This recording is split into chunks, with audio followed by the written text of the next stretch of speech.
Okay, so today I'm going to be talking about the swim jig, and as you guys probably know, a swim jig imitates a crawfish or a bait or some kind of bait fish.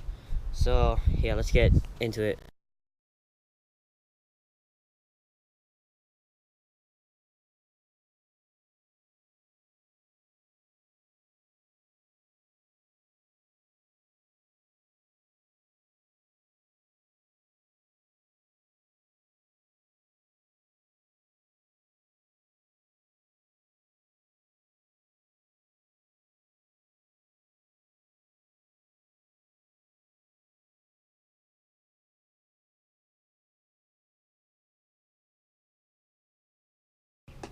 So right now, this is my existing jig box until I get a bigger one. And so yeah, these are the two swim jigs I'm going to be talking about. And these jigs you guys don't need to know about because I've already talked about those. And this one, this is a finesse jig I made.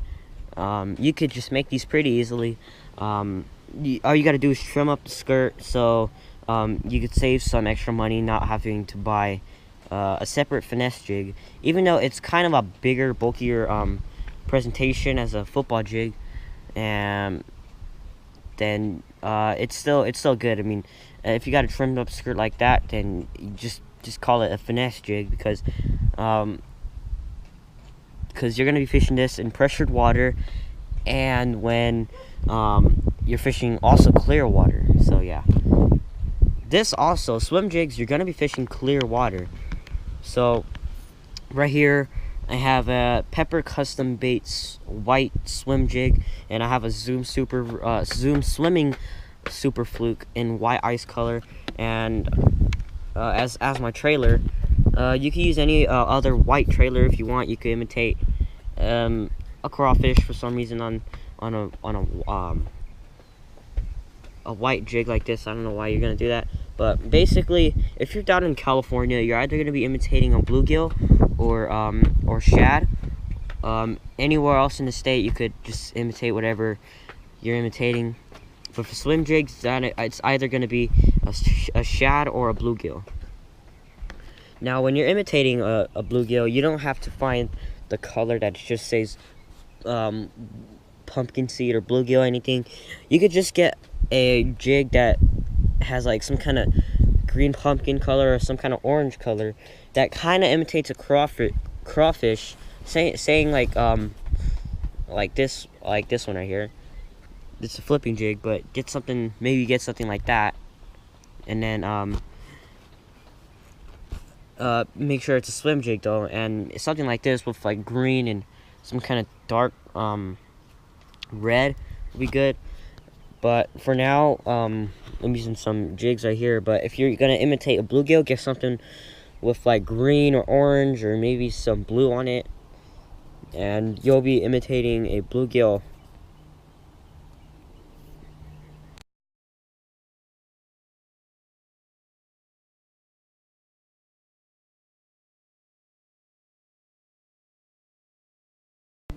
Now, there's a lot of retrievals for the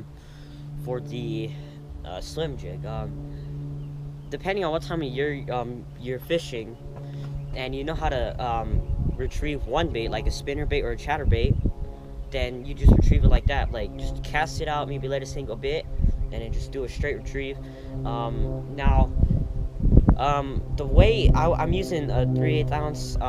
3/8 ounce is probably the only way you need for fishing a jig, and so there's a lot of ways to do it. You could fish it with a lot of maybe some jerks, maybe like just cast it out, jerk it a couple times, and it'll be going like this. Hold on, let me get the jig.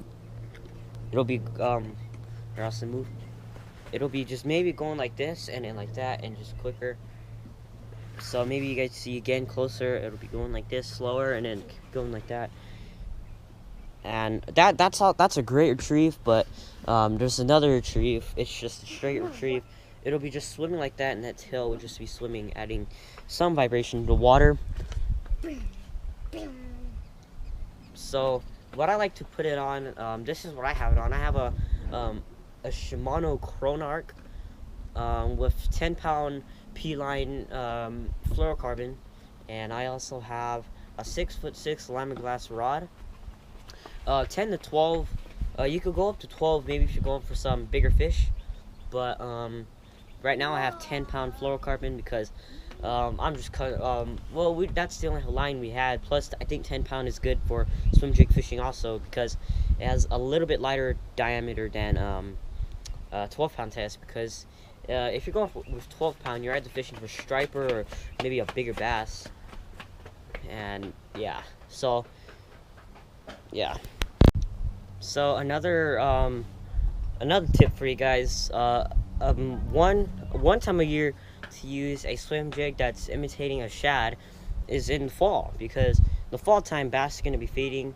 For striper also, that's going to be very good too in the fall. I mean, they're going to be biting. They're going to be also feeding on the shad because shad are going to be really active also. So yeah. So something like a white swim jig is going to be good for fishing in the fall. So yeah, another tip for you guys. So I hope you guys enjoyed this quick tip video. It's pretty cold out here, so I'm gonna go inside. And don't be sure to like this video, comment for whatever you guys need to know about fishing and the fishing industry. No, I don't know nothing about the fishing industry, so don't ask me anything about that. Just ask me about fishing stuff, like, oh, I need help using my bait caster, but I have a video about that too. Just check out my channel and you'll see the video and you'll get some good tips out of that video. And don't